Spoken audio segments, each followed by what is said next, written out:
Life is a huge battle. It is the battle of good versus evil, a battle of survival. It is the ultimate challenge for all living things which are living in this magnificent planet. Human beings have been battling with themselves for a long time, battling to survive on this earth,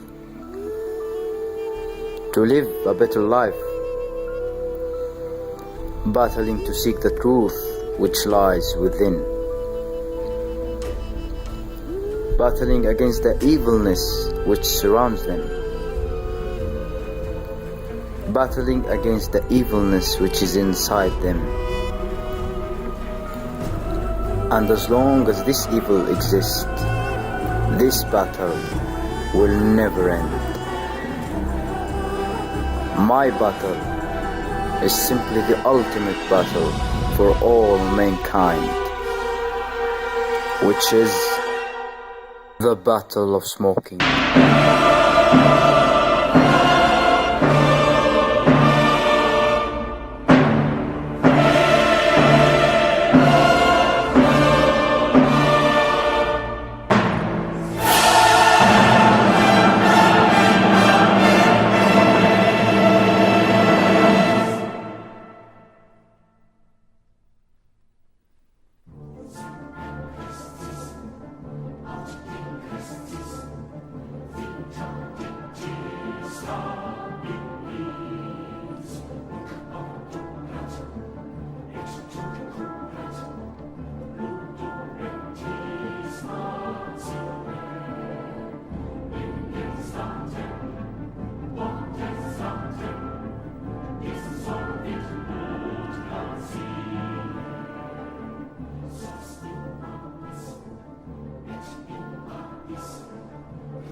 So tell me, Dr. Matthew Peters, what is the origin of tobacco and where did it come from?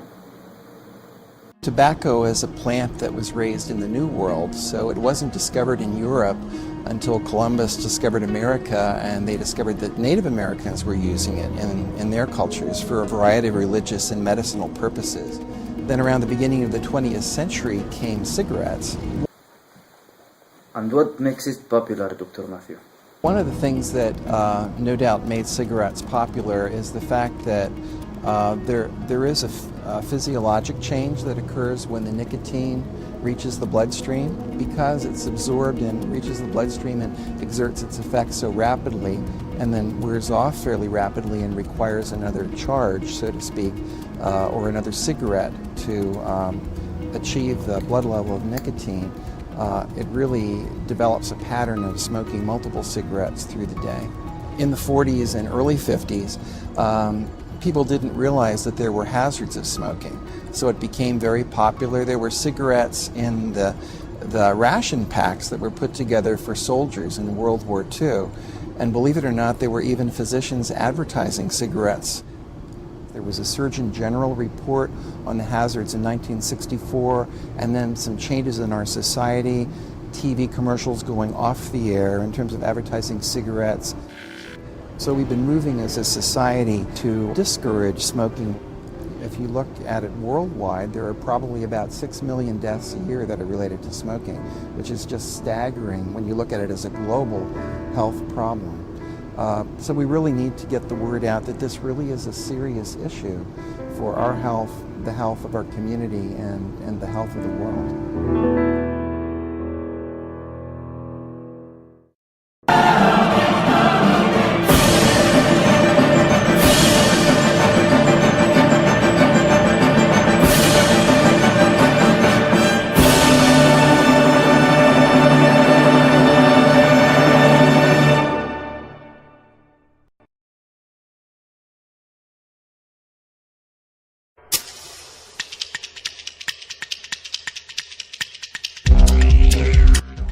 Each day, 3,000 children smoke their first cigarette. Most people who smoke first light up a cigarette when they are teenagers. In fact, 80% of smokers began the habit before they turned 18. But what influenced teenagers to start smoking? Family. Those children may have started as they have grown up in an environment where their parents, grandparents, and older siblings smoke, and so they smoke in order to look and act like them.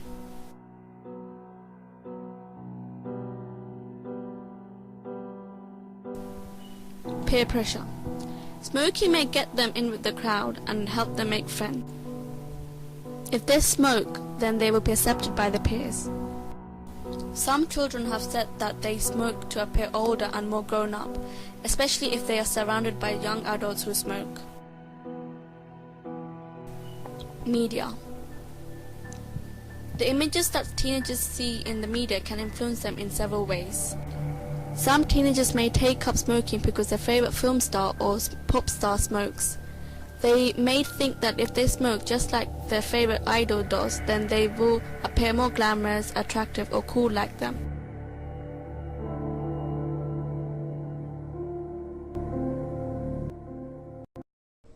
To increase or improve their concentration, to relieve anxiety or depression, to relieve anger, and to decrease hunger so that they could lose weight or other peer pressure related reasons.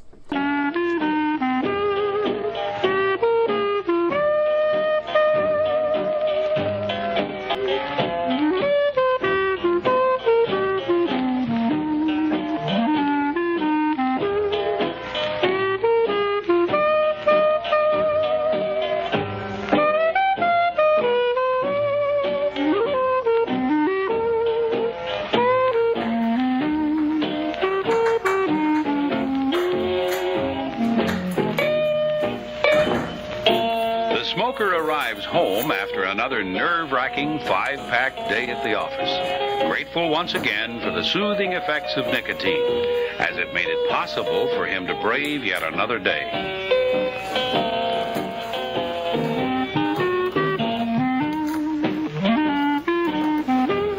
He lit the cigarette and smoked it down to the filter in just a few breaths, as he silently thanked the Marlboro Company for being thoughtful enough about his health to include a filter to protect him. Besides, how could anything that felt so good be bad for you?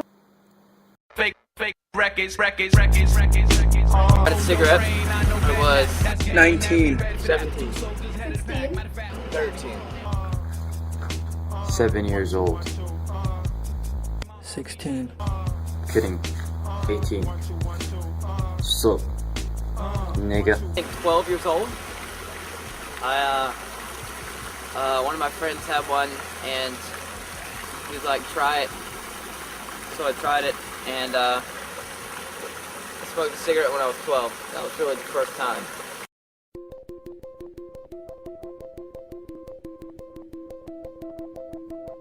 Alright, why don't I smoke? Well, back where I come from, it's like $8 a pack, maybe even $10, so it's an addicting habit, and having to buy that maybe every week, day, depending on how much you smoke, that's really expensive. Of course, you got the health risk. I think my mom's grandfather even died of lung cancer. It's kind of a nasty habit, and it can lead to a quick death.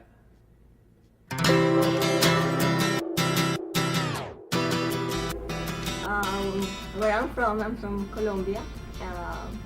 Smoking, as anywhere else, is very common, and nobody in my family actually smokes, so I wouldn't say it's something that really bothers me because I don't have to live with it every day or anything. I started smoking when I was 17, cigarette-wise. I started out with cigars when I was 15, but when I got into my senior year of high school, with all the stress that comes along with applying for college and whatnot, I have a pretty severe case of Tourette's. So I started smoking because the calming agent helped my Tourette's calm down, which helped me in class and helped me basically be able to focus and not have to worry about me annoying everybody else with my tics. A wise man once said that one cigarette a day keeps stress away. Smoking is fundamental. Fun to mental. You know, everybody says smoking is not good, it's unhealthy. Yeah, forget them. They are bullshit. Smoking is good. Number one. It is the best thing. Smoke one cigarette after an exam or before. والله ولا كأنك ما أقول لك. Forget. يعني بمعنى الكلمة forget. You forget everything.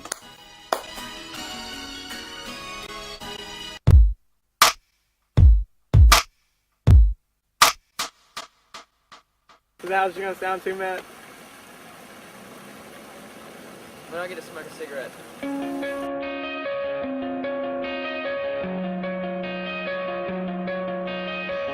Coming out of my cage and I've been doing just fine. Gotta be down because I want it all.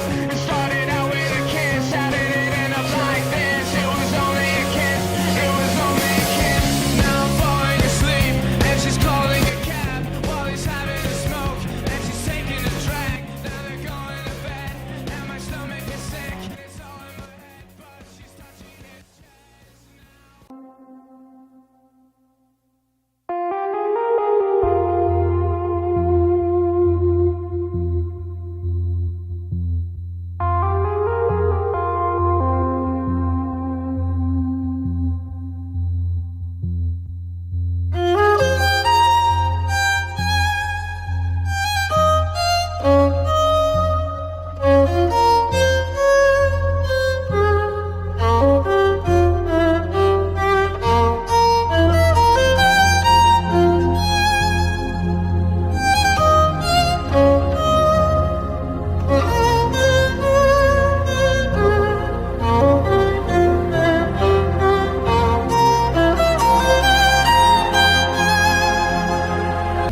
You are not addicted to cigarettes.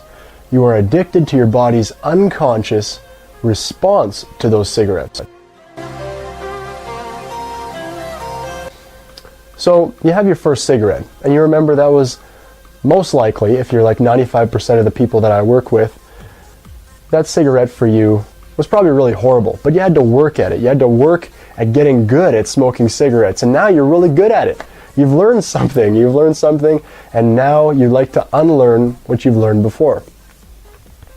So, your body's response to that first cigarette was to go into massive pain. And what happens is if you stick with it, usually there are unconscious reasons why we stick with it, and we'll get into that in another video, but you stick with it, you keep on going, you keep on having cigarettes, and pretty soon your body just says, fine, you know what? We better make sure that if this person's going to keep on putting all of this poison inside and keep on smoking these cigarettes, well, I'm going to make sure that at least they feel comfortable. So what happens is that the body releases endorphins. Endorphins are the natural pain relievers and mood stabilizers. And they exist inside the body. These are natural. So what happens, the body releases these endorphins when you have a cigarette, and then you don't feel quite so bad. Next time you have a cigarette, your body releases more endorphins, and then you don't feel nearly as bad, and next time, and the next time, and the next time, your body releases more and more and more endorphins until there can be a point when you're smoking a cigarette, as is likely happening for you now, that the moment you even put that cigarette to your lips, your body releases a surge of endorphins, and you are then experiencing relaxation. You're experiencing a relief of tension inside the body. And you know, this is a good thing. It's a great way to relax, but it's not exactly natural. It's something where our body's natural relaxation response has been hijacked by a cigarette. You see, you have the ability to relax all on your own, and you don't need a cigarette to do it. The only thing is that you've been smoking for so long that what's been happening is that your body is actually saving up these endorphins until you have the next cigarette. And so what's happening is you become dependent on cigarettes because your body wants to make sure that you're still going to be okay when you do have that cigarette, that you're not going to go into the pain of maybe vomiting or coughing or getting wheezy and that kind of stuff. And it's working. It's working. Your body is actually doing what it needs to do to make sure that even though you're putting all this poison into it, that you're still going to be okay.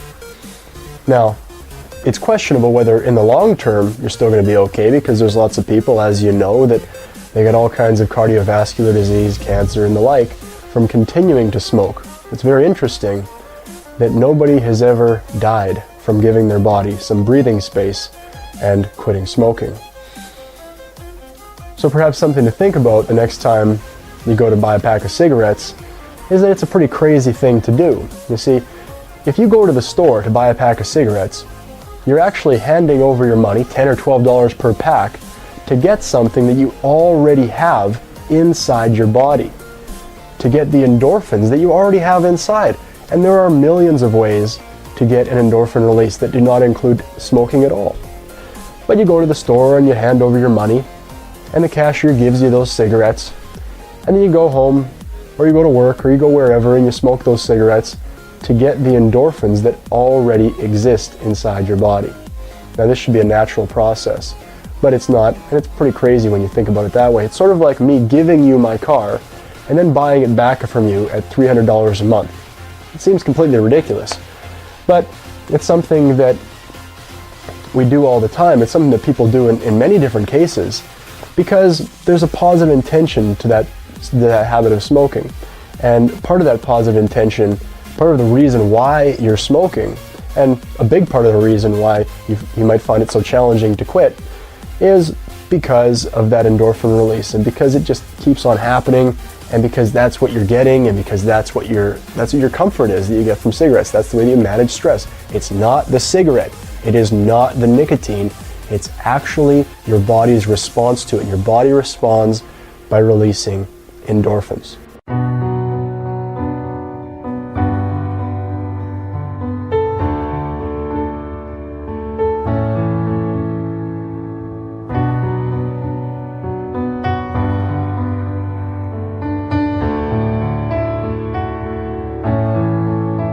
You've got the words to change a nation, but you're biting your tongue. You've spent a lifetime stuck in silence, afraid you'll say something wrong.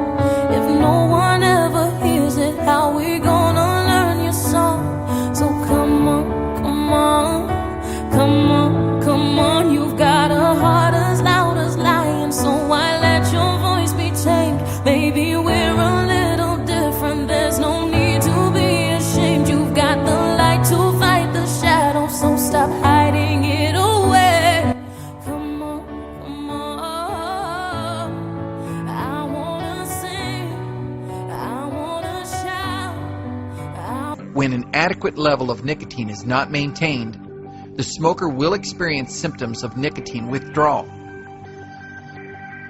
These symptoms include decreased heart rate, difficulty concentrating, nervousness, headaches, increased appetite and weight gain, insomnia, irritability, and depression.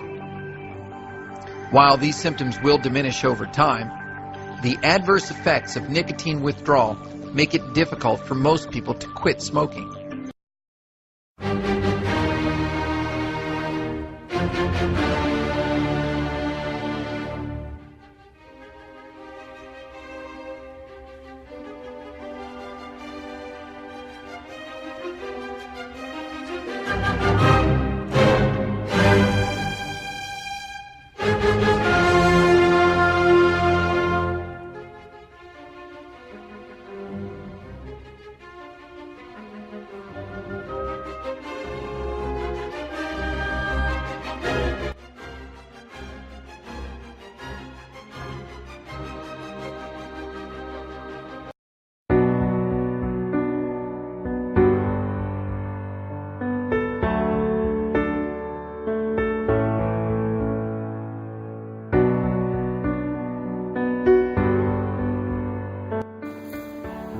This year is about to end. And as it ends, I begin a new life. A real life.